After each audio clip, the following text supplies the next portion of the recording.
ويسألونك عن ذي القرنين قل سأتلو عليكم منه ذكرا إنا مكنا له في الأرض وآتيناه من كل شيء سببا. Ma'asyiral muslimin yang dimuliakan Allah Subhanahu wa taala. Sebelum saya menceritakan tentang hubung kait antara Ya'juj dan juga Ma'juj dengan Dzulqarnain,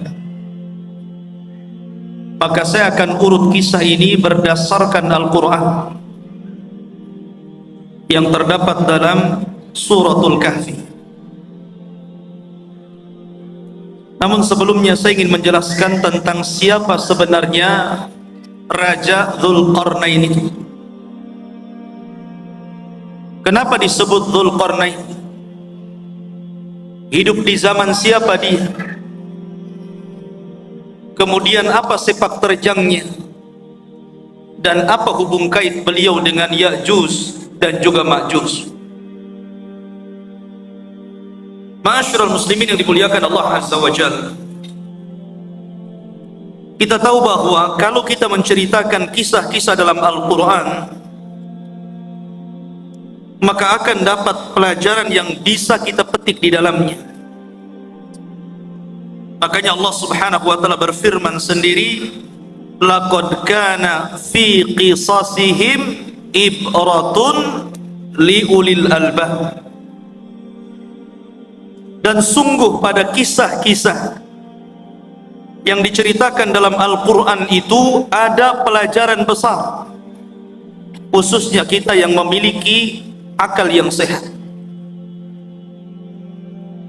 Bahkan salah satu faidah kenapa Allah Subhanahu wa taala banyak mengkisahkan kisah-kisah dalam Al-Quran, berdasarkan firman Allah Azza wa Jal, wa kullan naqussu alaika min amba'ir rusul ma nuthabbitu bihi fuadah. Dan begitulah kami kisahkan kepadamu ya Muhammad tentang habar-habar para utusan, tidak lain dan bukan hanya untuk menetapkan dan memberikan ketenangan kepada hatimu. Karena dengan kisah-kisah dalam Al-Quranul Karim banyak pelajaran yang diambil oleh Rasul sepanjang perjalanan dakwahnya, dan itu juga berlaku kepada kita umat. Ma'asyiral muslimin yang dimuliakan Allah Subhanahu wa taala, bicara tentang kisah Dzulqarnain dulu sebelum kita masuk kepada kisah Ya'juj dan Ma'juj. Kisah Dzulqarnain ini sebenarnya dikisahkan dalam Al-Quran karena ada sebab turunnya. Di zaman Nabi SAW, orang-orang musyrik itu berupaya untuk mencegah dakwah Rasul dengan berbagai macam upaya. Salah satunya dengan cara mencari orang yang cerdas, orang yang berilmu untuk meruntuhkan dakwah. Jadi mencari dalil kepada orang alim, tapi bukan untuk mencari kebenaran, tapi mencari pembenaran untuk meruntuhkan dakwah. Jadi orang-orang musyrik itu orang-orang bodoh, karena tidak diturunkan kepada mereka kitab-kitab dari langit. Berbeda dengan orang Yahudi dan Nasrani, diturunkan padanya Taurat dan Injil. Sehingga orang-orang musyrik ini, pembesar-pembesar mereka datang ke Madinah, kemudian bertanya kepada orang Yahudi tentang sosok orang yang mengaku nabi di daerahnya, maksudnya Nabi SAW. Maka orang-orang Yahudi mengatakan kepada orang-orang musyrik, kalau memang orang yang mengaku nabi di daerahmu betul-betul seorang nabi, tanyakan kepadanya 3 perkara. Kalau dia sanggup menjawab, berarti dia seorang nabi. Tapi kalau dia tidak sanggup menjawab, dustakan kenabiannya. Apa 3 soalan yang akan ditanyakan, yang diajarkan orang-orang Yahudi kepada orang-orang musyrik untuk ditanyakan kepada Rasul? Yang pertama, akhbirna an fityatin dhahabu fi dhahril awal qad kanat lahum qisatun ajibah. Tanyakan kepada orang yang ngaku nabi itu tentang beberapa anak muda di zaman awal-awal yang mereka memiliki kisah yang ajaib. Siapa anak-anak muda itu? Kemudian yang kedua, akhbirna an rajulin tawafan balagha masyariqal ardi wa magharibaha. Tanyakan juga kepada orang yang ngaku nabi itu tentang seorang laki-laki yang berkeliling dunia sampai ke arah barat dan sampai ke arah ujung daripada timur. Kemudian yang ketiga, akhbirna anir ruh wa mahi. Tanyakan juga kepada dia tentang apa itu ruh. Akhirnya orang-orang musyrik sudah mendapatkan apa yang mereka kehendaki untuk ditanyakan kepada Nabi SAW, bukan untuk mencari kebenaran. Tidak. Mereka hanya hendak menghalang-halangi dakwah Rasul saja supaya didustakan manusia. Akhirnya para pembesar Quraisy sesampainya di Mekah, mereka datang kepada Nabi SAW. Mereka mengatakan, ya Muhammad, sesungguhnya kami memiliki 3 soalan. Kalau engkau sanggup menjawab, maka engkau adalah seorang nabi, amanna bik, pasti kami akan beriman kepadamu. Tapi kalau engkau tidak sanggup menjawab, memang engkau ini nabi palsu, pendusta. Akhirnya Nabi SAW mengatakan, silahkan tanyakan saja. Maka kemudian orang-orang musyrik ini bertanya tentang 3 soalan tadi. Saking senangnya Nabi SAW, kalau seandainya Rasul bisa menjawab 3 soalan itu, mereka akan beriman. Nabi SAW menjanjikan dengan kata-katanya, saukhbirukum ghadan, besok saya kabarkan jawabannya. Dan Nabi SAW lupa mengatakan insya Allah. Saking senangnya Nabi SAW sampai tidak mengatakan insya Allah, hanya mengatakan baik, besok saya akan jawab pertanyaan. Rupanya gara-gara Nabi SAW tidak mengucapkan insya Allah, akhirnya Allah uji keesokan harinya, tidak ada Jibril yang datang memberitahu jawabannya. 1 hari, 2 hari, 5 hari, 10 hari, sampai 15 hari. Sehingga mulai orang-orang musyrik menganggap bahwa Nabi ini seorang pendusta, khianat, janji malah diingkari. Dari situlah Nabi SAW sesak dadanya. Akhirnya pada hari ke-15 malaikat Jibril turun dan menurunkan surah Al-Kahfi, dan ini sebagai jawabannya. Adapun anak-anak muda yang berada di zaman awal yang mereka terjerembab dalam gua, mereka adalah Ashabul Kahfi, yang Allah firmankan, am hasibta anna ashabal kahfi warraqim kanu min ayatina ajaba. Apakah engkau mengira bahwa anak-anak muda yang terjerembab dalam Al-Kahfi, gua yang dalam itu, warrokim. Rokim itu papan yang ada nama-nama Ashabul Kahfi, itu disebut rokim, dan itu tertera di dinding depan gua Al-Kahfi. Dan mereka adalah tanda-tanda kebesaran kami yang luar biasa, yang ajaib.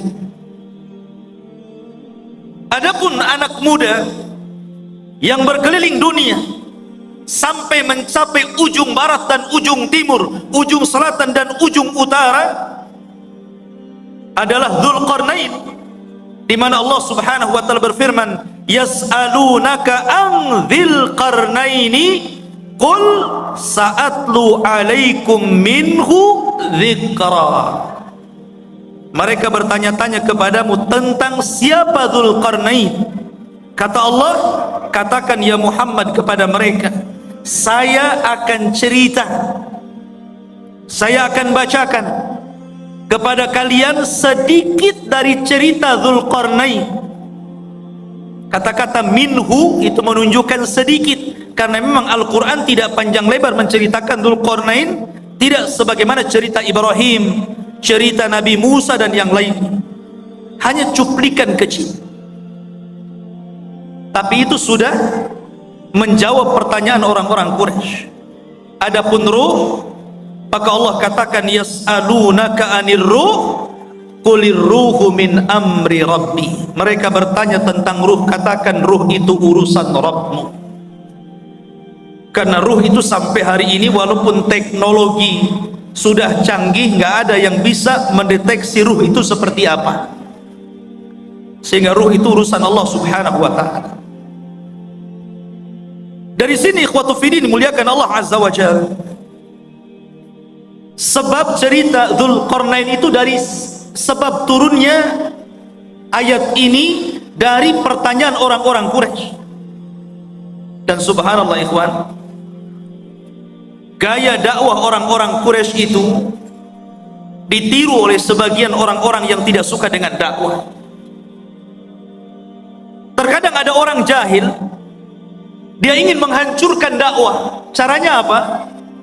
Bertanya kepada orang alim, tetapi yang tidak sepakat dengan orang alim yang hendak dijatuhkannya. Dia hanya minta fatwa saja. Setelah dapat fatwa bukan diamalkan, tapi untuk menjatuhkan lawan. Makanya banyak orang-orang alim yang alimnya itu bukan untuk memperbaiki manusia, terkadang untuk memecah belah manusia. Dan mereka adalah ulama ulama-ulama yang jelek. Ma'asyiral muslimin yang dimuliakan Allah Azza wa Jalla, cerita tentang Dzulqarnain ini menjadi khilaf para ulama. Apakah dia seorang raja? Apakah dia malaikat? Apakah dia seorang wali? Karena memang kisah Dzulqarnain ini kisah yang unik sekali. Bahkan Al-Imam Qatadah rahimahullahu ta'ala mengatakan bahwa di dunia ini tidak ada penguasa yang mampu menguasai sebagian besar dunia kecuali hanya 4 orang saja, yang 2 mukmin dan 2 kafir. Pertama, yang mukmin adalah Raja Sulaiman. Sulaiman menguasai sebagian besar dunia. Kemudian yang kedua, Dzulqarnain. Adapun yang kafir, yang pertama adalah Namrud, dan yang kedua Bukhtun Nasr. Ada yang mengatakan Al-Iskandar Al-Maqduni, tapi yang masyhur adalah Bukhtun Nasr.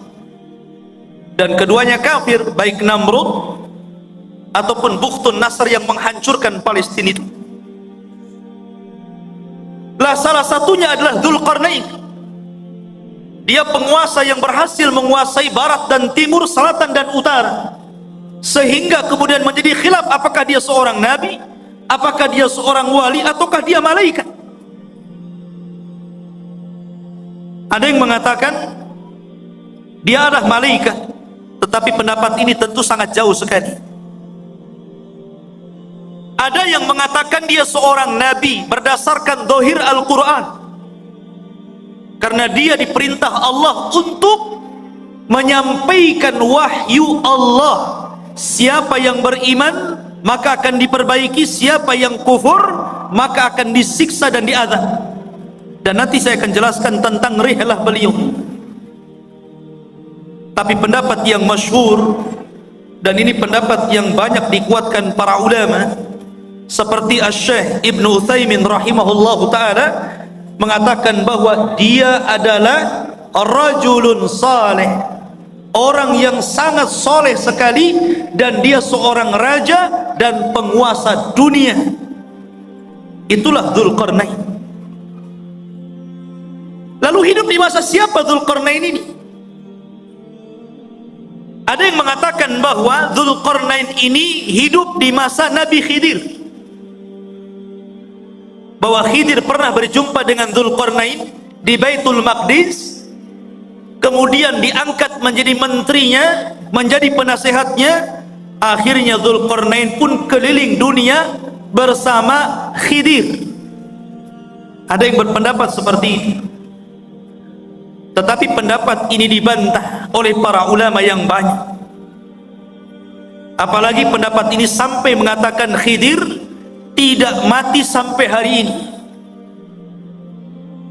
Kemudian yang kedua, dan ini yang dikuatkan para ulama, juga dikuatkan oleh Imam Ibnu Utsaimin rahimahullahu taala, bahwa Dzulqarnain itu hidup di masa Nabiullah Khalilur Rahman Ibrahim alaihi salatu wassalam. Jadi ia hidup di masa Nabiullah Ibrahim, bahkan dia pernah tawaf bersama Ibrahim dan juga Ismail di Ka'bah. Bahkan dikatakan Ibrahimlah yang menjadikan Dzulqarnain ini masuk ke dalam agama tauhid, yang dengan itu akhirnya Dzulqarnain berdakwah keliling dunia. Ini salah satu pendapat Al-Imam Ibnu Utsaimin rahimahullahu ta'ala dalam fatwa Nur ala Darbi, di mana Ibnu Utsaimin mengatakan huwa malikun salihun kana ala ahdil khalil Ibrahim. Dia adalah raja yang saleh, hidup di masa Nabiullah Ibrahim alaihi salatu wassalam, wa yuqalu annahu tafa ma'ahu bil baiti fallahu a'lam. Bahkan dikatakan dia pernah tawaf bersama Ibrahim di Baitullah, Allahu a'lam. Itu perkataan dari Imam Ibnu Utsaimin rahimahullahu taala. Masyarul muslimin yang dimuliakan Allah azza wa jalla. Baik, kenapa dia disebut Dzulqarnain? Dzu itu artinya pemilik, Qarnain itu dua tanduk.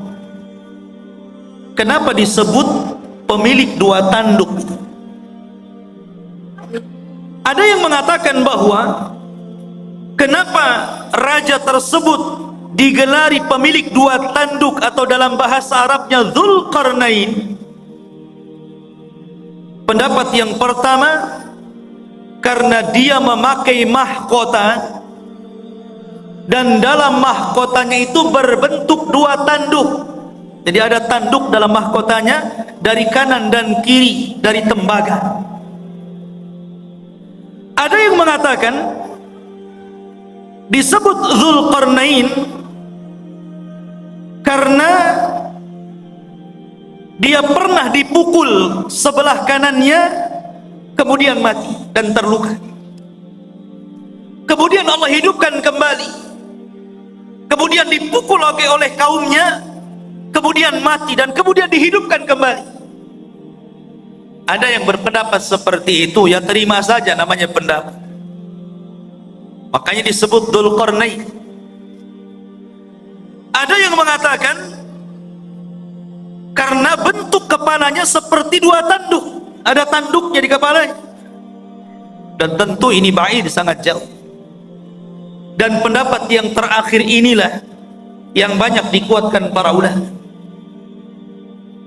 Disebut Dzulqarnain karena dia ketika berdakwah mengajak manusia ke dalam tauhid, maka dia berjalan ke arah barat sampai ujung terbenamnya, dan ke arah timur sampai tempat terbitnya. Dan tempat terbit serta tempat terbenamnya itu disebut qarnai syaitan, dua tanduk syaitan. Makanya Nabi SAW melarang jangan sholat ketika terbit matahari dan ketika terbenam matahari, karena ketika itu muncul dua tanduk syaitan. Maka ketika Dzulqarnain berdakwah sampai ujung barat, sampai terbenam matahari, bahkan sampai ujung timur, sampai terbitnya matahari, berarti dia melakukan kedua perjalanan, kedua tanduk syaitan, sehingga akhirnya dia digelari sebagai raja pemilik dua tanduk ataupun Dzulqarnain. Ini yang paling akrab mungkinnya, yang paling dekat berdasarkan nas Al-Quran, bagaimana perjalanan beliau ke ujung barat dan timur itu. Ma'asyiral muslimin yang dimuliakan Allah Azza wa Jalla, perjalanan Dzulqarnain ini adalah perjalanan yang luar biasa. Seorang raja yang seluruh kekayaannya, seluruh hidupnya hanya untuk mengajak manusia kepada tauhid. Makanya kalau kita cerita para raja, saya kira di negeri kita saja cerita para raja banyak ya. Ada Raja Majapahit, ada raja ini, raja itu. Di negeri kita paling banyak cerita raja itu. Kata Syekhul Islam Ibnu Taimiyah rahimahullahu ta'ala, sesungguhnya apabila kita cerita tentang Raja Dzulqarnain, sesungguhnya tidak ada kisah yang lebih indah, yang lebih baik melebihi kisahnya Raja Dzulqarnain, karena banyak ibrah dan pelajaran. Bahkan kisah Dzulqarnain ini sangat menginspirasi bagi dakwah Nabi SAW, karena turunnya cerita Dzulqarnain ini di saat sulit-sulitnya Nabi dalam berdakwah. Jadi ketika Nabi SAW mengalami keperitan dakwah, kesulitan dakwah, tiba-tiba Allah Subhanahu wa ta'ala turunkan ayat dan menceritakan tentang kisah Dzulqarnain, seolah-olah turunnya ayat ini memberikan solusi kepada Nabi SAW dalam dakwahnya. Bahkan disebutkan oleh Safiyur Rahman Al-Mubarakfuri dalam sirah nabinya, ada pelajaran besar. Kenapa kisah Dzulqarnain ini diturunkan kepada Nabi SAW di saat kesulitan Rasul dalam berdakwah? Apa hikmahnya? Beliau mengatakan, seolah-olah Allah Subhanahu wa ta'ala menjanjikan kepada Rasul bahwa kelak kekuasaan Rasul SAW akan sama dengan kekuasaan Dzulqarnain. Ketika Dzulqarnain berkuasa sampai ujung barat dan timur, maka kelak juga apa yang dibawa Nabi SAW pun akan sampai kepada ujung barat dan timur. Makanya Nabi SAW mengatakan, innallaha zawaliyal ardu fara'aitu masyariqaha wa magharibaha. Sesungguhnya Allah lipatkan bumi, kata Nabi SAW kepadaku, sehingga aku melihat ujung barat dan ujung timur. Padahal Rasul tidak pernah seperti Dzulqarnain ke ujung barat dan timur, kan? Rasul tidak pernah ke Indonesia saja, nggak pernah. Tapi Nabi SAW diperlihatkan ujung barat dan timur, seolah-olah kekuasaan Nabi SAW akan sampai ke ujung barat dan ujung timur. dan itu menjadi sebuah kenyataan. Islam hari ini berada di mana-mana, di daratan Eropa, Afrika, Asia, semua ada Islam. Ma'asyiral muslimin yang dimuliakan Allah Azza wa Jalla, itulah hikmahnya tentang kisah ini diturunkan kepada Nabi sallallahu alaihi wa ala alihi wasallam. Adapun tentang nasab beliau, nasabnya Dzulqarnaini. Siapa Dzulqarnaini? Siapa namanya? Keturunan siapa dia? Ada yang mengatakan bahwa Dzulqarnain ini satu di antara raja-raja Yaman. Artinya dia bukan raja di luar daripada Arab, tapi Dzulqarnain itu raja Arab karena berasal dari Yaman. Karena rata-rata raja Yaman itu kalau menggelari rajanya selalu diawali dengan kalimat Dzu, seperti Dzu Nuwas yang pernah menguasai Himyar Yaman, ya.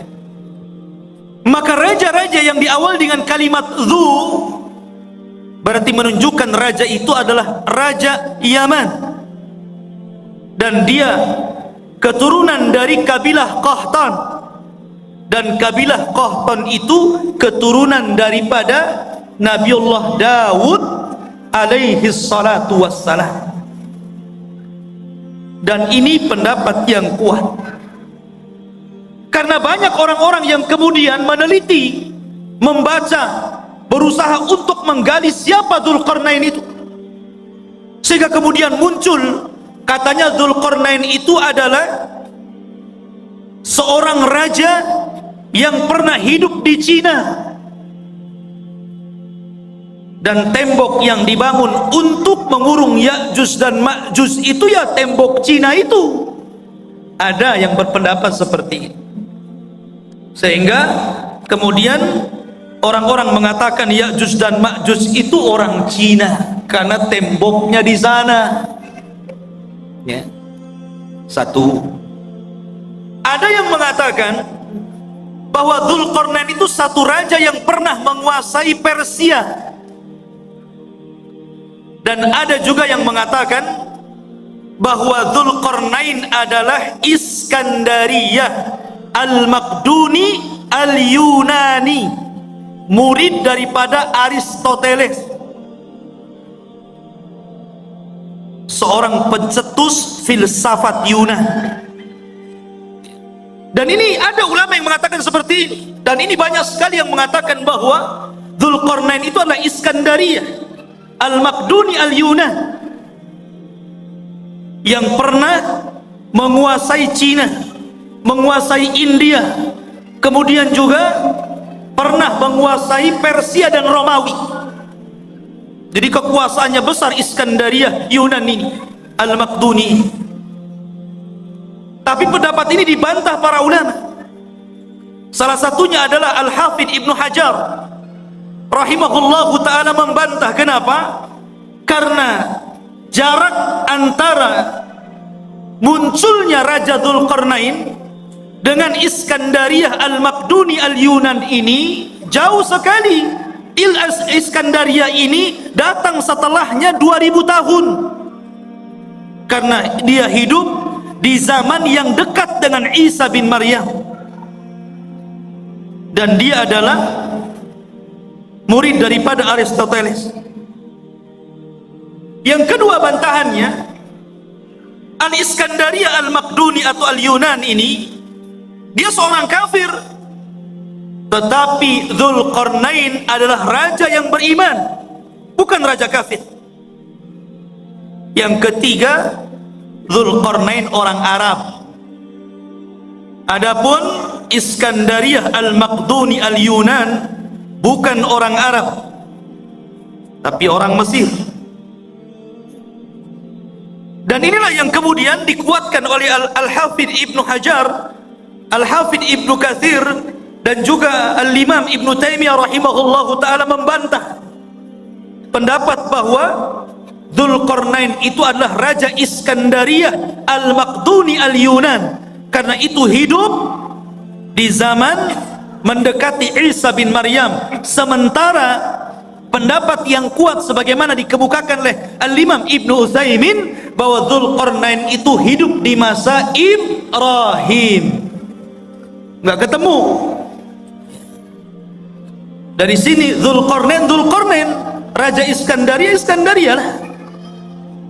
Tidak ada hubung kait antara Iskandaria dengan Dzulqarnain. Ada sebuah asar dari turjumanul Quran Abdullah bin Abbas radhiyallahu an, walaupun asar ini fihi nazar, ada pandangan para ulama bahwa usia dakwah daripada Dzulqarnain itu 500 tahun, 500 am. 500 tahun dia berdakwah. Dan wajar karena usia zaman dulu kan panjang-panjang, lain dengan usia umat sekarang. Pakai di zaman itu pernah ada seorang wanita menangisi anaknya yang meninggal. Dia menangis di kuburan karena meninggal anaknya. Saking sayangnya kepada anaknya, dia menangis di kuburan. Akhirnya dikatakan kepada ibu tersebut, "Kenapa Anda menangis wahai ibu?" Maka ibu itu mengatakan, "Ya, aku baru saja kemalangan, anakku meninggal dunia. Baru saja anakku meninggal dunia dan aku sedih karena peninggalannya." Akhirnya kemudian ditanyakan, "Berapa usia anakmu yang meninggal itu?" Maka ibu tersebut mengatakan, "Sittina sana, 60 tahun." 60 tahun masih bayi di zaman dulu. Kalau di zaman sekarang janggutnya sudah sampai pusat, dah kakek. 60 tahun dah mau mati. Akhirnya orang ini mengatakan, "Jangan sedih wahai ibu, karena kelak akan datang sebuah umat yang usianya itu baina sittuna was sab'in, antara 60 sampai 70 tahun saja, dan itu usia kita umat Islam." Maka sang ibu tersebut sontak saja kaget dan merasa heran dan mengatakan, "Lau a'tanillahu umrahum," kalau Allah berikan umur mereka yang 60 tahun kepadaku, aku akan jadikan 60 tahun itu untuk sekali sujud kepada Allah Subhanahu wa ta'ala. Lihat, ya usia dulu panjang-panjang, sehingga wajar kalau Dzulqarnain juga keliling dunia sampai 500 tahun, berarti usianya di atas itu kan. Ini satu cerita, namanya asarnya fihi nazar, ya bisa benar bisa salah, karena ada penelitian tentang riwayat. Karena dalam Al-Quran sendiri tidak disebutkan secara detail, ya. Karena boleh jadi karena tidak ada manfaat penyebutannya. Akhirnya Al-Quran hanya menyebutkan hal-hal yang penting yang bisa dijadikan ibrah dan pelajaran bagi pembacanya. Baik, itu sedikit muqaddimah tentang siapa Dzulqarnain. Di dalam Al-Quranul Karim, tepatnya surah Al-Kahfi, ayat yang ke-83,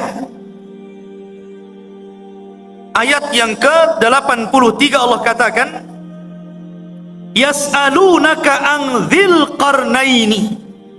Mereka bertanya-tanya kepadamu ya Muhammad tentang siapa Dzulqarnain itu. Qul sa'atlu alaikum minhu dzikra. Katakan ya Muhammad, saya akan bacakan kepada kalian minhu, dari sedikit kisahnya saja. Dzikra, penyebutannya tidak banyak, hanya sedikit. Dan begitulah Allah Subhanahu wa ta'ala. Terkadang Allah Subhanahu wa ta'ala menyebutkan kisah-kisah para nabi. Ada yang panjang lebar, dari kecil, remaja, dewasa sampai tua dijelaskan. Seperti Ibrahim alaihi salatu wassalam, seperti Nabiullah Musa alaihi salatu wassalam, diceritakan dari kecil sampai tua. Ada yang diceritakan secara global saja. Salah satunya adalah kisah Dzulqarnain, hanya cuplikan saja. Tapi ada nabi-nabi yang kita kenal namanya, termasuk salah satu nabi daripada nabi-nabi 25 nabi dan rasul yang disebutkan nama dalam Al-Quran. 18 namanya terdapat dalam surah Al-An'am dan lebihnya tersebar dalam beberapa surat, sehingga sempurna 25 nama nabi dan rasul. Itu pun tidak semua diceritakan, seperti Dzulkifli, tidak ada ceritanya, hanya namanya saja disebut. Yasa ada mana namanya disebut, tapi tidak ada ceritanya dalam Al-Quran, baik sedikit ataupun banyak. Dari sini menunjukkan bahwa Allah berfirman, Allah mengatakan, rusulan qad qasasnahum 'alaika min qablu wa rusulan lam naqsushum 'alaika wa kallamallahu Musa taklima. Dan ada rasul-rasul yang kami ceritakan kisahnya, tapi ada juga rasul-rasul yang kami tidak ceritakan kisahnya. Tapi kita wajib beriman adanya para rasul dan nabi itu. Masyarul muslimin yang dimuliakan Allah Azza wa Jalla. Kemudian Allah mengatakan, inna makanna lahu fil ardi wa atainahu min kulli syai'in sababa. Inna sesungguhnya, makanna sesungguhnya kami, makanna lahu sesungguhnya kami telah memberikan kekuasaan lahu kepada siapa? Dzulqarnain. Makan itu artinya kekuatan, kekuasaan, kehebatan untuk menjadi raja. Apa sebabnya?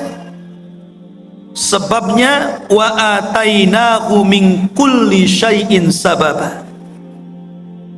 Dan kami telah memberikan kepada Dzulqarnain ini jalan untuk mencapai segala sesuatu yang dikehendakinya. Jadi kalau Sulaiman ingin membangun sesuatu, dia sudah punya para arsiteknya. Kalau dia ingin menyerbu sebuah kaum, sudah siap para tentara-tentaranya. Kalau dia ingin membuat pengairan, kalau di Batam mungkin kayak ATB gitu kan, sudah ada ahli airnya. Kalau ingin membuat jalan, sudah ada ahli jalannya. Kalau ingin membuat persenjataan, sudah ada ahli senjatanya. Pokoknya segala sesuatu yang dikehendaki Dzulqarnain ada jalannya, dan Allah Subhanahu wa taala berikan kepada Dzulqarnain untuk kepentingan dakwah.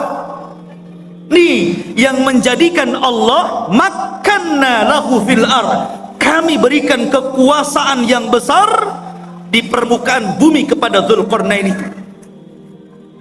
Dan ini sebuah pelajaran bahwa kalau seorang penguasa ingin berkuasa dengan kuat dan tidak bisa ditumbangkan, maka dia harus mengikuti firman Allah Azza wa Jal, wa atainahu min kulli syai'in sababa. Dia harus punya orang-orang pakar-pakar, harus dekat dengan dia, pakar ekonomi, pakar politik gitu kan, pakar hubungan antara dalam negeri dan luar negeri, dan pakar-pakar yang lainnya. Kalau dia memiliki pakar-pakar itu dan sesuai dengan bidangnya, maka dia akan kokoh menjadi penguasa. Tapi kalau dia kemudian mencomot menteri asal saja, yang penting bapak senang umpamanya ya, atau mengambil orang-orang dekat yang penting mendukung dia, nah itu tidak akan inna makanna lahu fil ard. Jadi betul-betul harus orang-orang ahlinya seperti Dzulqarnain, baru penguasa itu akan kuat kekuasaan. Kemudian Allah mengatakan fa'atba'a sababa, maka mulailah Dzulqarnain mengikuti satu jalan. Ingat, perjalanan Dzulqarnain dalam berdakwah ini banyak sekali, tapi Al-Quran hanya menceritakan 3 perjalanan dakwahnya saja, karena ini yang paling vital, yang paling penting, dan banyak pelajaran yang kita bisa petik, khususnya bagi anda para penguasa, karena ini seorang raja. Kalau anda ingin menjadi penguasa negara, hendaklah pelajari kisah Dzulqarnain, karena ini contoh bagi para raja. sebagaimana pernyataan dari Imam Syekhul Islam Ibnu Taimiyah rahimahullahu taala, tidak ada kisah yang terbaik para raja melebihi kisahnya Dzulqarnain. Perhatikan perjalanan pertama. Allah mengatakan, hatta idza balagha maghribasy syamsi wajadaha taghrubu fi ainin hamiyatin wa wajada indaha qauman qulna ya dzal qarnain imma an tu'adziba wa imma an tattakhidha fihim husna fa amma qala amma man zalam fa sawfa nu'adzibuhu thumma yuraddu ila rabbih fayu'adzibuhu adzaban nuqra. Perhatikan ini perjalanan pertama Raja Dzulqarnain, hingga apabila dia telah sampai ke tempat terbenam matahari. Ketika dia sampai kemana? Ainin. Ain itu maksudnya lautan. Hamiyatin maksudnya yang bentuknya seperti lumpur hitam. Jadi beliau mengarah ke arah barat karena terbenam matahari di situ. Terbenam matahari di mana? Di barat. Pertama kali perjalanan Dzulqarnain kemana? Ke arah barat. Dia berjalan ke arah barat. Dan di sini Allah mengatakan ainin hamiyah, maksudnya lautan yang menghitam seperti lumpur hitam. Karena begini ikhwan, matahari itu awalnya putih, kemudian semakin mengarah ke barat menjadi kuning, kemudian semakin tenggelam menjadi merah, kemudian ketika tenggelam menjadi hitam karena muncul malam.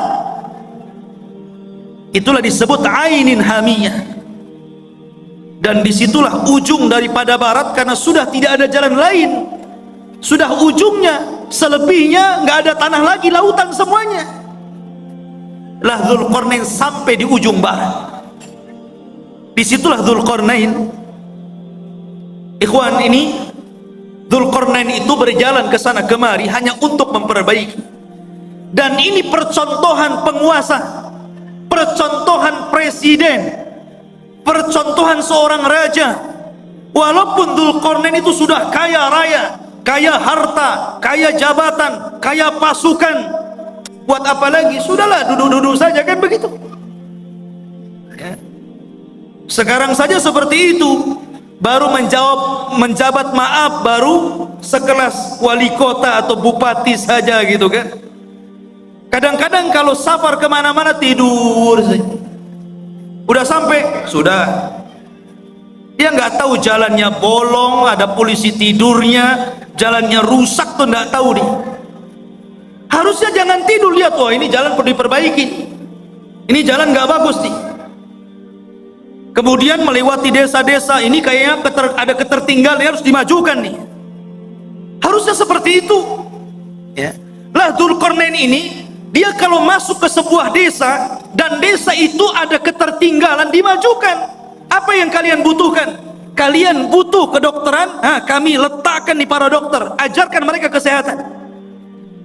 Kalian perlu untuk pembangunan, nih saya letakkan arsitek, ajari mereka bagaimana cara membangun rumah dan gedung.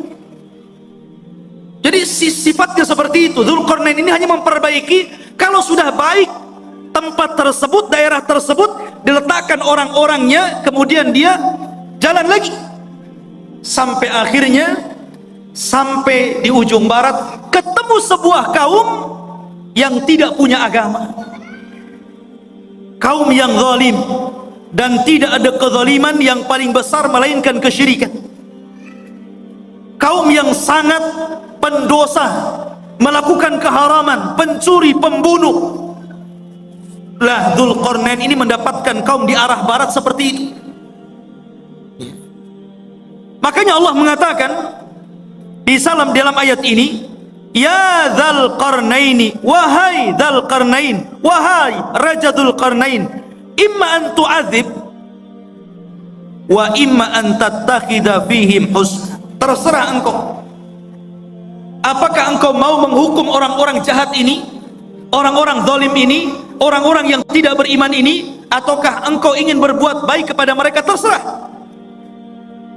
Maka Dzulqarnain mengatakan, amma man zalam, adapun orang yang zalim, adapun orang yang menyekutukan Allah, yang suka membunuh, yang suka mencuri, yang suka melakukan keharaman, fasaufa nu'adzibuhu, kami akan azab dia, kami akan hukum dia, thumma yuraddu ila rabbih, setelah itu kami serahkan kepada Rabbnya, fayu'adzibuhu adzaban nuqra, kelak Rabbnya akan mengadab boleh jadi lebih dahsyat dibandingkan adabku kepada mereka.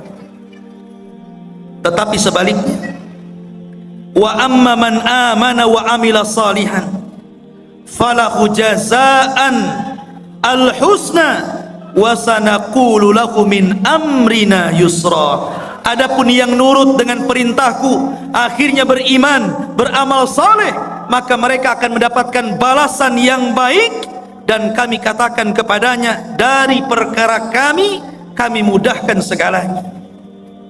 Jadi kalau memang dia mengikuti dakwah Dzulqarnain, mau mentauhidkan Allah, mau melakukan amal saleh, mau melakukan amal kebaikan, dan mengikuti arahan-arahan Dzulqarnain, maka Dzulqarnain akan membangun qaryah tersebut, daerah tersebut akan dibangun,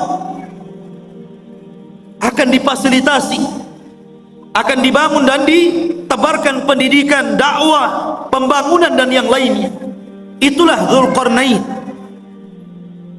Dia tidak diam, dia jalan-jalan ke sana kemari, dan itu salah satu sifat seorang penguasa. Harus jalan-jalan melihat kondisi rakyatnya. Lihat Ibnul Khattab, Umar Ibnul Khattab, malam-malam malam-malam keliling melihat rakyatnya, sehingga pelajaran karena dia suka jalan malam melihat-lihat rakyatnya, baik yang senang ataupun yang susah, banyak melahirkan undang-undang, kebijakan-kebijakan, peraturan-peraturan yang kemudian sangat bermanfaat untuk rakyatnya, hanya karena jalan-jalan terinspirasi akhirnya. Ya, seperti itu. Dan Umar kalau jalan-jalan melihat rakyatnya tidak bawa wartawan, tidak diliput. Besoknya keluar Umar jalan-jalan menyambangi kaum muslimin yang ada di sini, bagi-bagi sembako. Nggak ada. Umar tidak masuk media. Lain dengan penguasa sekarang ya. Masuk parit saja ada wartawan. Masyarul muslimin yang dimuliakan Allah Subhanahu wa taala. Begitulah seorang raja jalan ke sana kemari. Inilah yang pertama perjalanan siapa? Dzulqarnain ke arah barat. Baru kemudian Allah mengatakan, summa atba'a sababa. Baru kemudian Dzulqarnain berjalan ke arah lain. Ke arah mana? Allah mengatakan, hatta idza balagha matli asy-syamsi, sampai ketika Dzulqarnain sampai di arah terbitnya matahari. Kalau tadi terbenam kan, matahari kan terbenam itu dari atas bawah sampai terbenam, seolah-olah matahari masuk ke dalam laut. Tidak. Matahari itu tidak mengelilingi bumi. Bukan berarti dia masuk arah laut kemudian mengelilingi bumi sampai muncul di arah timur. Tidak. Sebagaimana pelajaran yang ma'ruf antum pelajari di sekolah-sekolah, matahari tidak mengelilingi bumi. Matahari itu menghadap Allah, sujud kepada Allah hampir-hampir. Dia tidak diizinkan untuk terbit dari arah timur dan hampir-hampir terbit dari arah barat. Dan kalau sudah demikian, maka kiamat telah dekat. Lah Dzulqarnain sampai di ujung matahari terbit, akhirnya artinya arah timur, karena terbitnya matahari itu di timur.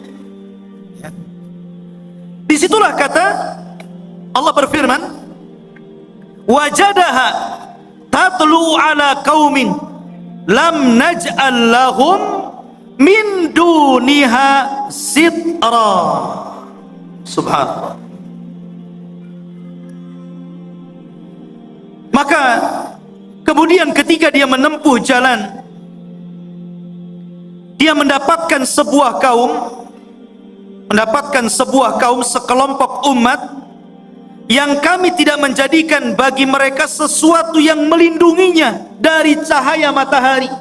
Umat yang sangat terbelakang, nggak punya rumah, nggak berpakaian. Seperti mungkin di zaman sekarang kalau orang-orang primitif gitu ya, orang-orang yang hidup di daerah Amazon, jangan jauh-jauh ke Amazon ya, di Indonesia saja banyaknya. Seperti ada seorang dai yang belusukan ke hutan-hutan di daerah timur itu ya, akhirnya masuk Islam gara-gara pakai sabun.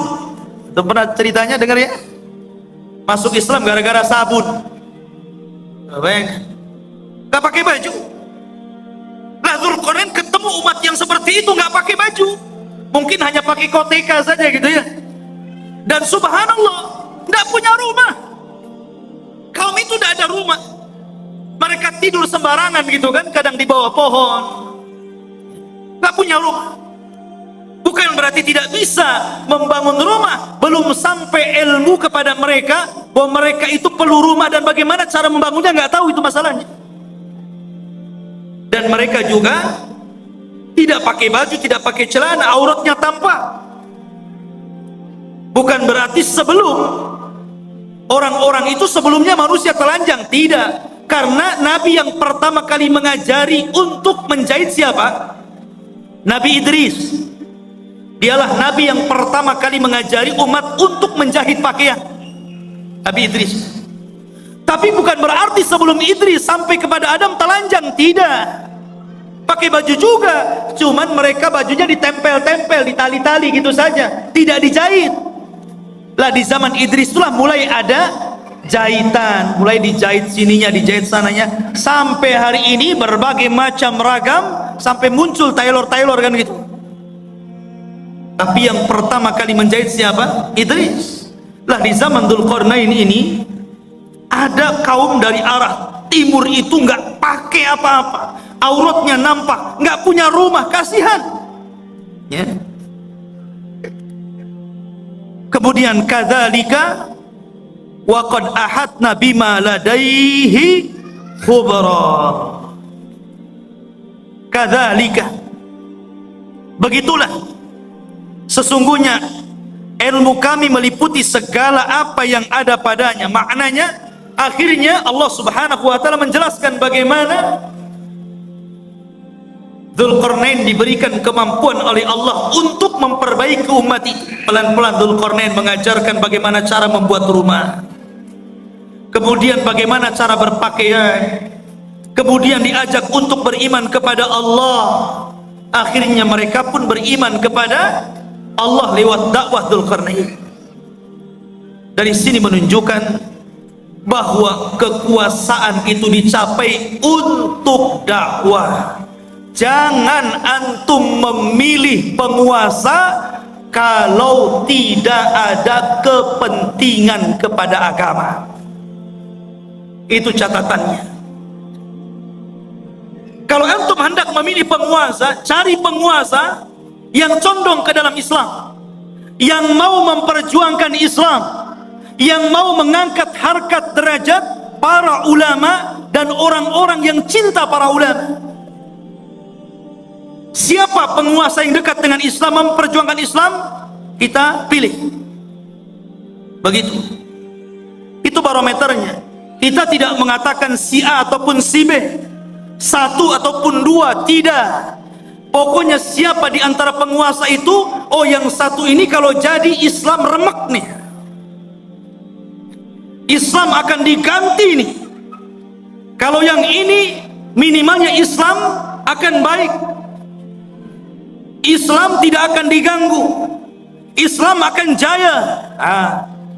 Kita pilih yang cenderung dengan agama. Karena memang kekuasaan itu alat untuk berdakwah. Itulah Dzulqarnain, dijadikan alat kekuasaannya untuk berdakwah dalam rangka mentauhidkan Allah, mengajak manusia ke jalan Allah Subhanahu wa taala. Harusnya seperti itu. Kemudian yang ketiga, dan ini inti pembahasan kita, Allah Subhanahu wa taala berfirman, thumma atba'a sababa. Kemudian Dzulqarnain memilih jalan yang selanjutnya, setelah ke barat, kemudian ke timur, sekarang ke utara atau ke selatan. Tapi Allah tidak mengatakan utara atau selatannya, antara dua arah itu. Cuman Allah mengatakan hatta idza balagha baina saddaini wajada min dunihima qauman la yakaduna yafqahuna qaula.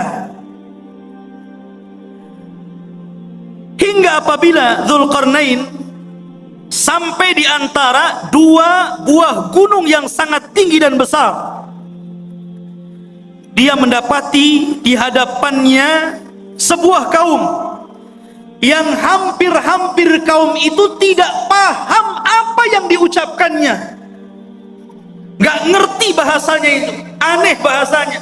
Mungkin bahasa kita ini bahasa planet, ngomong apa nih, saya gak paham. Kita aja di Indonesia kadang-kadang dialognya orang Jawa dengan orang Medan itu beda kan? Beda, kadang-kadang orang Medan gak paham bahasa Jawa, orang Jawa gak paham bahasa Medan. Sampai saya dengar iklan di radio itu kan aneh-aneh. Beli es pak, kata orang Jawa, sampun telas, kata. Iya segelas, kata. Bilang sampun telas, dibilang satu gelas. Boten enten, ya pakai santen, gitu. Oh Medan, oh kok tahu kamu saya orang Medan, gitu. Ya. Kadang-kadang nggak nyambung tuh. Itu dialog Jawa dengan Medan nggak nyambung tuh. Sampai dijelaskan oleh Imam Ibnu Katsir dalam Bidayah wan Nihayah, sampai Dzulqarnain itu untuk memahami bahasa orang itu memerlukan 10 penerjemah. Dari satu bahasa ke bahasa berikutnya, dari bahasa berikutnya, sampai 10 bahasa, 10 penerjemah. Baru Dzulqarnain paham, oh iya maksudnya apa, baru tahu dia. Bahasanya susah dipahami. Ya. Rupanya Dzulqarnain paham keinginan. Apa keinginannya? Dikemukakan dalam Al-Quran. Qalu, mereka berkata, ya Dzulqarnain, inna Ya'juj wa Ma'juj mufsiduna fil ard fahal naj'alu laka kharjan ala an taj'al bainana wa bainahum sadda. Ini keinginannya, dan ini erat kaitannya dengan kisah Ya'juj dan Ma'juj. Dan inilah kisah Dzulqarnain yang ada hubungannya dengan kita kaum muslimin. Kisah yang terakhir ini, pertemuan Dzulqarnain dengan kaum yang terakhir ini adalah kisah yang sangat erat kaitannya dengan kita kaum muslimin. Karena kita ini umat yang ada di akhir zaman. Kenapa kita ini umat yang ada di akhir zaman? Pertama, karena tidak ada nabi setelah Rasul sallallahu alaihi wasallam, maknanya tidak ada umat selain umat Nabi sallallahu alaihi wasallam. Setelahnya dunia ini akan dihancur-hancurkan alias kiamat. Dzulqarnain diminta oleh mereka itu dalam waktu-waktu tertentu datang Ya'juj dan Ma'juj. Mereka membuat kerusakan, membunuh, membantai, merampok, memperkosa, melakukan anarkis. Mereka brutal, mereka bengis. Makanya kelak di akhir zaman, fitnah Ya'juj dan Ma'juj itu berbeda dengan fitnah Dajjal dan fitnah keluarnya binatang dari perut bumi. Kalau Dajjal fitnahnya apa? Fitnahnya agama. Dia dikeluarkan oleh Allah itu untuk memfitnah agama kita, karena dia awalnya ngaku nabi, berakhir ngaku Tuhan. Dajjal tidak akan membunuh kita kalau kita menuhankan dirinya, kecuali kalau kita kufur kepada ketuhanan Dajjal, baru dia bunuh kita. Tapi kalau kita beriman kepada Dajjal, justru disenangkan sama Dajjal. Antum mau apa? Diberi oleh Dajjal. Adapun fitnahnya binatang melata yang akan keluar dari perut bumi, dia dia tugasnya hanya stempel saja. Ketemu orang kafir, di stempel jidatnya, di stempel hidungnya, kemudian gosong, menunjukkan alamat dia kafir. Ketemu orang yang beriman, di stempel dahinya, bercahaya, menunjukkan dia mukmin. Ketika itu tidak ada nama, semua dilupakan dari namanya. Saya Abu Hurairah, saya nggak tahu siapa saya. Sehingga akhirnya orang itu hanya menyebutkan dari tanda yang ada di mukanya, mukmin dan kafir, dan tidak tersinggung. Ya. Mau kemana min gitu? Oh, mau ke sawah fir. Itu saja. Gak tersinggung. Kalau sekarang dikafir-kafirkan orang tersinggung. Enak saja kau kafir-kafirkan saya. Tapi zaman itu tidak. Lah, fitnahnya Ya'juj dan Ma'juj itu beda. Ini brutal ini. Dia hanya taunya merusak bumi saja, membunuh dan membunuh. Bahkan di akhir zaman bukan hanya membunuh, tapi memakai bangkai orang yang dibunuhnya, kanibal. Jadi dahsyat fitnahnya itu. Makanya kaum ini sangat merengek kepada Dzulqarnain, minta tolong agar Dzulqarnain memisahkan mereka dengan Ya'juj dan Ma'juj ini. Makanya dia mengatakan, ya Dzulqarnain, wahai Dzulqarnain, inna Ya'juj wa Ma'juj, sesungguhnya Ya'juj dan Ma'juj itu mufsiduna fil ard, dia merusak bumi. Kata para ulama mentafsirkan ketika memaknai apa yang dimaksud merusak di situ, ada yang mengatakan yang dimaksud merusak di situ adalah sebagaimana yang dikatakan Wahab ibn Munabbih, bahwa mereka yaf'aluna amala qaumi Lut. Pertama, mereka itu kaum yang homoseksual. Ini kata-kata Wahab ibn Munabbih. Jadi kalau sekarang ada orang yang terjangkit penyakit homoseksual, berarti pengikut Ya'juj dan Ma'juj. Itu menurut Wahab ibn Munabbih. Ingat tuh, jangan sekali-kali mendukung LGBT. Itu perilakunya Ya'juj Ma'juj itu. Tapi jangan antum katakan, tuh dia Ya'juj Ma'juj. Tengok orang banci, hati-hati ada Ya'juj Ma'juj. Boleh. Ini menjelaskan bahwa kerusakan dalam ayat Al-Kahfi tadi, menurut Wahab ibn Munabbih, mereka merusak bumi, artinya mereka melakukan amalan kaum Lut. Dan ini tentu sangat jauh penafsiran seperti ini. Ada yang mengatakan seperti Atha Al-Khurasani mengatakan, annahum kanu yaqtulun, mereka suka membunuh. Dan juga dikatakan Muqatil ibn Sulaiman, annahum kanu ya'kulunan nas, mereka membunuh dan memakan orang yang dibunuhnya, kanibal. Menurut Muqatil ibn Sulaiman. Dan boleh juga digabungkan tiga-tiganya. Mereka suka melakukan amalan kaum Lut, dan mereka suka membunuh, membantai, dan mereka juga kanibal, memakan orang yang dibunuhnya, alias kanibal. Itulah kerusakannya Ya'juj dan Ma'juj. Ada orang makan orang. Di zaman sekarang kan ada juga ya. Di YouTube itu daerah mana itu? Pasar jual beli daging orang. Ngeri juga ya. Khotuf ini muliakan Allah Azza wa Jalla. Maka mereka mengatakan, fahal naj'alu laka kharjan, bagaimana kalau kami sediakan upah untukmu wahai Dzulqarnain, ala an taj'al bainana wa bainahum saddan, agar kau jauhkan kami dengan mereka, buatkan benteng, karena mereka datang dari sana, buatkan benteng supaya mereka tidak menyerang kami lagi.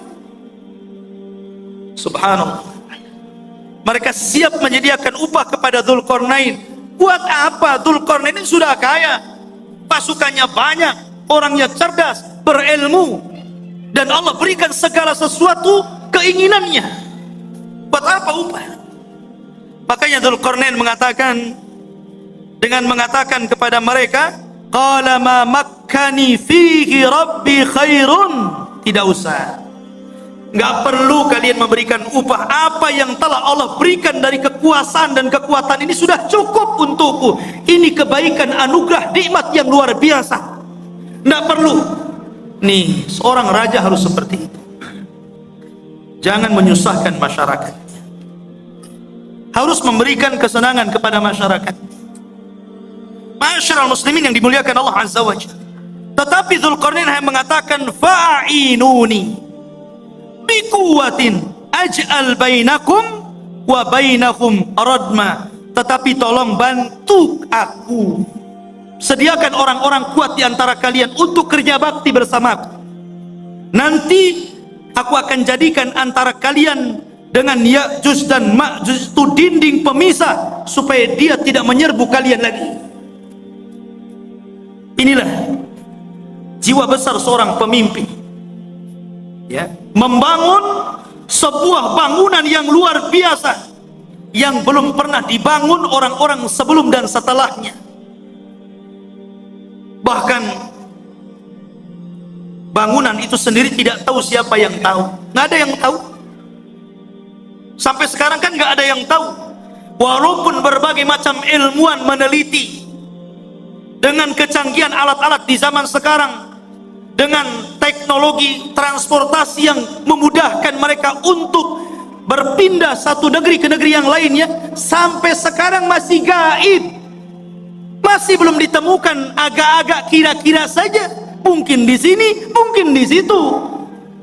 Sampai-sampai Imam Ibnu Katsir meriwayatkan sebuah kisah Raja Abbasiyah, di mana Raja Abbasiyah itu mereka mengirimkan pasukan untuk mencari di mana bentengnya yang dibangun Dzulqarnain ketika mengurung Ya'juj dan Ma'juj. Mengirim delegasi, dan dikatakan oleh Raja Al-Wathiq ketika itu sebagai penguasanya, sebelum kau ketemu benteng itu jangan pulang.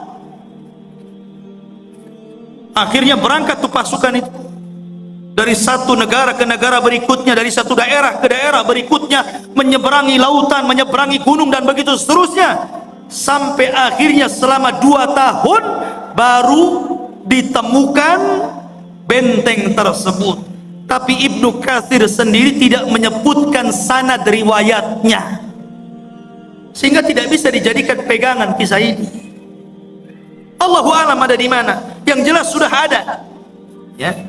Walaupun sebagian para ulama seperti Lajnah Daimah dan juga Syekh bin Baz rahimahullahu taala, ketika ditanya tentang di mana sebenarnya benteng yang dibangun Dzulqarnain itu, yang mengurung padanya Ya'juj dan Ma'juj dan akan keluar di akhir zaman, maka Syekh bin Baz hanya mengatakan min kibalil masyriq, dari arah timur, maksudnya kota Madinah. Kalau antum berada di Madinah, ke arah timurnya.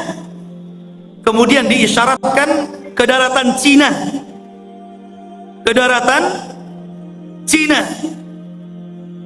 ya. Ada yang mengatakan bahwa benteng itu terletak di daerah daratan Armenia. Ada yang mengatakan Azerbaijan di daerah Georgia, ya. Itu sebagian ulama mengatakan seperti itu. Tetapi sekali lagi tidak bisa ditegaskan seperti itu.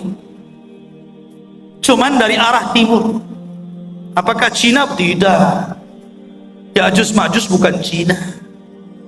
Walaupun ada sebagian orang yang melihat ciri-ciri daripada hadis Rasul, kok ciri-ciri itu melekat kepada orang-orang Asia. Orangnya pendek, mukanya bulat, matanya sipit. Jangan-jangan saya boleh? Bukan. Ya'juj dan Ma'juj itu belum keluar. Kalau Cina sudah keluar dari dulu, ya, di mana-mana. Dia belum keluar, dan dia di balik tembok, dan kelak akan dikeluarkan Allah di akhir zaman. Bukan sekarang, di akhir zaman. Karena Ya'juj dan Ma'juj itu Allah keluarkan setelah Allah hancurkan bentengnya, itu ketika setelah Isa bin Maryam turun Itu pun pasca terbunuhnya Dajjal. Dajjal dibunuh dulu, baru setelah itu selang beberapa waktu Isa dan kaum muslimin diuji lagi oleh Allah, tiba-tiba runtuh daripada apa yang sudah dibangun Dzulqarnain, sadnya ini, bendungannya ini, bentengnya ini. Akhirnya dari situ min kulli hadabin yansilun, maka mereka keluar dari benteng itu seperti bah yang turun dari bukit, saking banyaknya gitu, keluar semuanya. Karena dalam riwayat Abdullah bin Umar radhiyallahu an, di antara mereka Ya'juj dan Ma'juj itu dikisahkan bahwa tidak mungkin mati seorang Ya'juj dan Ma'juj itu kecuali kalau seandainya mereka telah mendapatkan 1000 keturunan baru mati, ya. Jadi kalau seandainya keturunannya sudah 1000 baru dia mati. Itu dalam sebuah athar. Makanya wajar kalau jumlah mereka banyak. Ketika Adam alaihi salatu wassalam dipanggil oleh Allah dan mengatakan, ya Adam, akhrij bi'san nar, wahai Adam, keluarkan utusan-utusan neraka. Adam kaget, ya Rabb, wama bi'sun nar, apa utusan neraka itu? Maka Allah mengatakan, setiap 1000 penduduk neraka, keluarkan satu orang dan masukkan ke dalam surga. Artinya 999 masuk neraka dan 1 masuk surga. Ketika itu Allah mengatakan kepada Adam, 1 dari kalian dan 999 dari Ya'juj dan Ma'juj. Jadi jumlah mereka banyak. Jadi kalau antum mau perang dengan Ya'juj dan Ma'juj itu, 1 dari antum dikeroyok dengan 999 Ya'juj dan Ma'juj, kira-kira menang atau keok tuh? Antum 10 orang saja mati antum, apalagi 999 lawan 1 kan itu. Lain kalau antum lawannya pakai rudal. Kalau tangan kosong nggak mungkin antum. Tapi di zaman itu nggak ada rudal, nggak ada nuklir, semua kembali kepada peralatan manual, pedang, panah, tombak, kuda, unta, sehingga susah melawan mereka. Dan itulah apa yang disabdakan Rasul, akan muncul sebuah kaum yang tidak bisa engkau perangi. Makanya wahai Isa, selamatkan kamu dan selamatkan sebagian dari yang selamat dari kaum muslimin, bersembunyilah di bukit Tur. Akhirnya Isa pun menyembunyikan diri dan kaum muslimin di bukit Tur. Dzulqarnain ini akhirnya membuat benteng yang sangat kokoh sekali. Kemudian sifat bentengnya dijelaskan, atuni zubural hadid hatta idza sawa baina sadafaini qala anfuhu hatta idza ja'alahu naran qala atuni ufrig alaihi qitra. Maka Dzulqarnain berkata, berikanlah kepadaku potongan-potongan besi, sehingga apabila besi itu telah sama rata dengan kedua puncak gunung, seolah-olah main las, kayak orang las gitu kan. Besi itu dibuat, ditancap-tancapkan, kemudian dilas satu dengan yang lainnya, sehingga menjadi sebuah benteng. Kemudian ketika tinggi besi itu sama dengan gunungnya, berkatalah Dzulqarnain, tiupkanlah api, hingga apabila besi itu sudah menjadi merah seperti api. Dia pun berkata, berikanlah kepadaku tembaga yang mendidih agar kutuangkan ke atas besi panas tersebut. Kokoh sekali. Inilah dinding yang tidak bisa dijebol. Sampai Ya'juj dan Ma'juj sendiri nggak bisa jebol dinding itu. Di zaman Nabi SAW, Rasul pernah mendengar sebuah gelegar suara yang menggelegar. Kata Sofia, kata Nabi kepada Sofia, wahai Sofia, tahukah kamu suara apa itu? Kata Sofia mengatakan, tidak tahu, Allah dan Rasulnya yang tahu. Kata Nabi, itulah suara suara bentengnya Ya'juj dan Ma'juj, dan dia berhasil melubangi. Kemudian Rasul menyebutkan seperti ini, dia sudah bisa melihat kita dari lubang seperti ini. Jadi Ya'juj dan Ma'juj itu sudah bisa melubangi seperti ini, kata Rasul, ngeker dari dalam. Ini Abu Fulan, ini Abu Fulan, ya. Dikeker.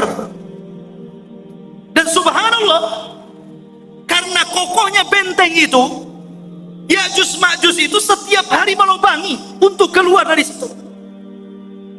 Jadi kalau di pagi hari dia datang dengan kumpulan-kumpulan arsitek khusus yang melubangi gua itu dari kalangan Ya'juj dan Ma'juj, mereka ngebor tuh dengan alat yang mereka punya. Ketika sudah kecapean gitu kan, hampir mereka sedikit lagi, dan waktu sore mereka kemudian kembali ke rumahnya. Besoknya bolongan itu balik lagi ke asalnya, dan seperti itu hampir mereka putus asa karena tidak bisa melubangi dan tidak bisa keluar dari gerbang. Sampai akhirnya di akhir zaman, ketika pemimpin Ya'juj dan Ma'juj itu hendak memimpin untuk melubangi dan keluar dari benteng itu, kata pemimpinnya, besok kita akan kerja lagi, insya Allah. Pemimpinnya diilhamkan untuk mengucapkan insya Allah. Subhanallah, ketika pemimpinnya diilhamkan untuk mengucapkan insya Allah, jebol benteng itu. Akhirnya mereka keluar, sehingga ketika mereka turun dari bukit itu dan mengarah ke Palestina, kemudian yang pertama mendarat di sebuah danau Tiberias atau danau Buhairah, diminum itu kelompok yang pertama paling depan.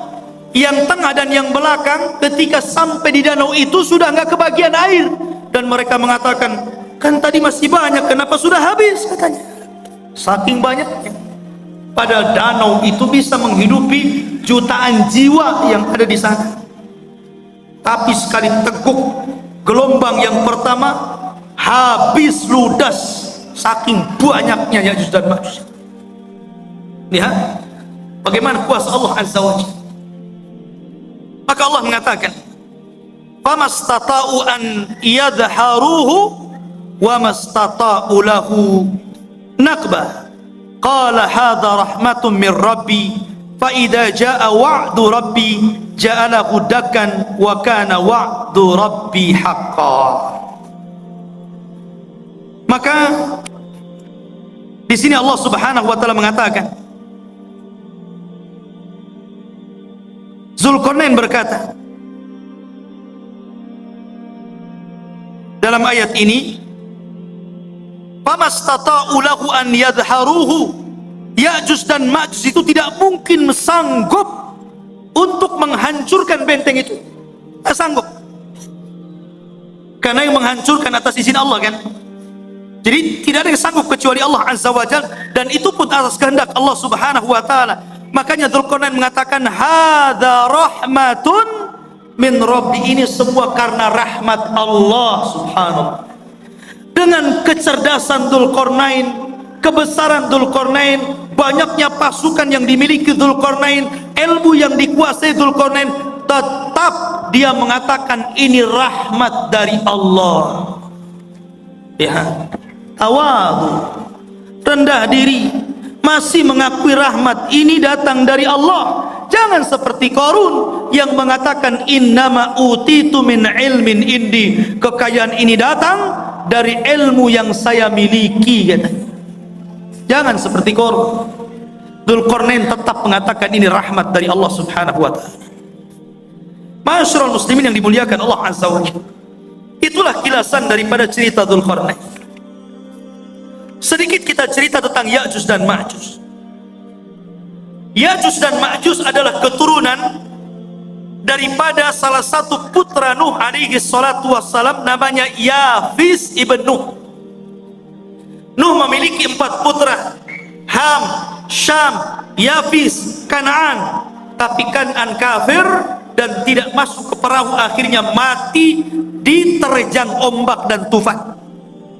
Sehingga yang selamat adalah Ham, Syam dan Yafis. Dari keturunan Syam inilah lahir para nabi dan rasul. Dari keturunan Ham ini lahirlah orang-orang yang berkulit hitam. Dan dari keturunan Yafis inilah lahir bangsa Asia, salah satunya kabilah Ya'juj dan Ma'juj. Salah satu dari keturunan kabilah Yafis adalah Ya'juj dan Ma'juj, dan semuanya masuk neraka. Tidak ada yang masuk surga. Ya, karena mereka diciptakan untuk membuat fitnah. Sama dengan Dajjal. Ya. Ma'asyiral muslimin yang dimuliakan Allah Azza wa Jalla. Kalau kita tahu bahwa Ya'juj dan Ma'juj adalah keturunan Yafis ibn Nuh, dari sini maka kita katakan Ya'juj dan Ma'juj itu manusia, bukan binatang, apalagi tumbuh-tumbuhan. Dia manusia dan bukan jin. Karena sebagian para ulama mengatakan sebagaimana dinukilkan oleh sebagian para ulama, seperti dikatakan Ka'ab al-Akhbar. Ka'ab al-Akhbar ini seorang ulama yang masuk Islam di zaman Umar ibn al-Khattab. Kunyahnya Abu Ishaq, dan dia banyak menukilkan ilmu ahli kitab, dan dia banyak diterima riwayatnya. Ada beberapa riwayat yang ditolak karena Israiliyat. Salah satu kisah Israiliyatnya, Ka'ab al-Akhbar mengatakan bahwa Ya'juj dan Ma'juj itu terdiri dari 3 golongan. Kelompok yang pertama tingginya seperti Syajaratul Aruz. Syajaratul Aruz, pohon aruz ini pohon yang sangat tinggi, seperti pohon mangga yang ada di Lubnan. Jadi Ya'juj dan Ma'juj itu raksasa karena tinggi, seperti pohon aruz katanya, yang ada di Lubnan, ma'ruf, setinggi pohon kelapa gitu. Jadi kalau muncul sekali nginjak kayak gempa, blok blok blok gitu. Itu satu golongan. Yang kedua, ada dari Ya'juj dan Ma'juj itu kelompok yang beda. Dia memiliki tingginya 4 hasta dan lebarnya 4 hasta. 1 hasta itu setengah meter. Kalau 4 hasta berarti 2 meter. Tingginya 2 meter, lebar badannya 2 meter. Kotak. Ya kan? Tinggi 2 meter, badan 2 meter, 4 persegi namanya. Ya. Sepompong. Kemudian yang ketiga, katanya dia adalah makhluk yang memiliki 2 telinga yang lebar. 1 telinganya untuk mencari mangsa, dan 1 telinganya untuk selimut badannya ketika tidur. Saking lebar telinganya itu. Semana itu bentuk. Ini satu pendapat dari Ka'ab al-Akhbar. Ada juga pendapat dari Abdullah bin Abbas radhiyallahu an mengatakan, Ya'juj dan Ma'juj itu bukan besar, tapi dia orang kerdil. Ada satu kelompok itu tingginya cuma 1 jengkal. Ada yang 2 jengkal, paling tinggi 3 jengkal. Segini. Tinggal ditendang saja. Itu satu pendapat. Tapi yang jelas bahwa ini hanya ijtihad para ulama. Pendapat yang kuat kita mengambil berdasarkan zahir hadis. Ketika Nabi SAW menjelaskan tentang ciri-cirinya, bahwa dia adalah dzulful unub, pesek hidungnya, sigharul uyun, sipit matanya, kemudian wujuhuhum kal mijanil mutraqa, wajahnya seperti tameng bulat gitu kan. Kemudian juga disyaratkan seperti bangsa Turk, bangsa orang-orang Mongol. Kalau kayak kita lah persis mukanya, ya kan? Jadi dia manusia, ya, bukan seperti yang diceritakan Ka'ab al-Akhbar atau riwayat daripada Ibnu Abbas radhiyallahu anhu. Tapi dia manusia yang akan keluar, tapi manusia kanibal, manusia beringas, manusia sadis, barbar. Ya.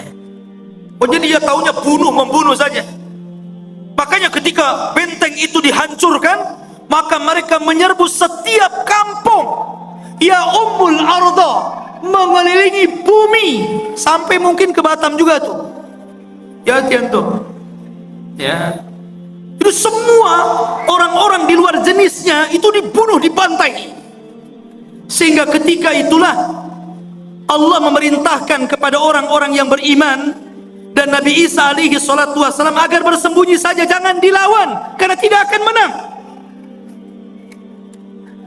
Sehingga ketika Ya'juj Ma'juj merasa mereka sudah membantai seluruh umat manusia yang ada di bumi, dan mereka merasa sudah yakin membantai semuanya, mereka pun sombong dan mereka mengatakan, qad qatalna man fil ard sanaqtuluhu man fis sama. Kami sudah membunuh orang yang ada di bumi, sekarang giliran kau yang ada di langit, sekarang ku bunuh kalian, katanya. Akhirnya mereka mengarahkan tombak dan panahnya ke langit. Kemudian dilesatkan tombak dan panahnya itu, subhanallah, merupakan sebuah tanda-tanda kebesaran Allah. Sekarang ikhwan, kalau antum lempar panah ke langit, sampai mana kekuatan antum melempar itu? Walaupun rudal sekalipun, sampai mana coba? Ada batasnya kan? Tapi oleh Allah sengaja disedot panah itu. Jadi panahnya itu terus disedot sengaja sampai ke dalam awan, sampai dah nggak kelihatan lagi. Dari situ Allah kembalikan panah dan tombak, dan sengaja ujung-ujungnya seolah-olah dilumuri darah, seolah-olah orang yang di langit sudah mati. Akhirnya ketika panah dan tombak itu kembali ke bumi, yakin mereka sudah membunuh orang yang di langit dan orang yang di bumi. Lengkaplah kesombongan mereka. Dari situlah, karena kesombongan mereka lah akhirnya Allah subhanahu wa ta'ala menghancurkan mereka. Dengan cara apa? Berperang? Tidak ada sanggup yang memerangi. Tapi Allah kalau menghancurkan sebuah kaum, bagi Allah itu mudah. Ketika Allah menghancurkan orang-orang yang hendak menghancurkan Ka'bah dari Abrahatul Asram dan pasukan gajahnya, cukup mengirim burung laut. Ketika Allah subhanahu wa ta'ala memberikan azab kepada orang-orang yang kufur, yang disebutkan dalam surah Al-Kahfi, pemilik dua kebun, yang kebun itu kayak sorga. Kalau masuk ke kebun itu bawa keranjang, tidak perlu dipetik keluar, masuk kebun keluar sudah penuh keranjangnya. Kayak sorga, kufur mereka. Akhirnya Allah mengadab kaum tersebut dengan cara apa? Mengutus tikus sebesar kucing. Ada tikus sebesar kucing? Ada. Tikus Jakarta. Bukan, antum jangan kotor otaknya. Tikus-tikus got itu kan gede itu ya. Antum tahu tikus got itu? Itu kalau ketemu kucing, kucingnya yang lari. Jadi dikeluarkan tuh tikus-tikus, menggerogoti apa? Sad Ma'rib, bendungan Sungai Ma'rib digerogoti. Akhirnya hancur bendungan itu. Kemudian airnya meluluhlantakkan sebuah negeri yang sangat subur, negeri Sabah itu, dan tidak ditanami kecuali sedikit. Akhirnya semuanya menjadi rata dan tidak ada yang tersisa tumbuhan kecuali hanya pohon bidara, sidrin, dan beberapa pohon yang tidak ada manfaat. Begitu juga ketika Allah menghancurkan Ya'juj dan Ma'juj. Apa yang Allah kirim? Allah tidak kirim buaya, baik buaya laut atau buaya darat. Allah tidak kirim harimau, Allah tidak kirim gajah, tapi Allah kirim ulat, naghaw, dud. Itu yang dikirim. Ketika Ya'juj dan Ma'juj tertidur di malam hari, rupanya Allah kirim ulat, kemudian masuk ke dalam tengkuknya.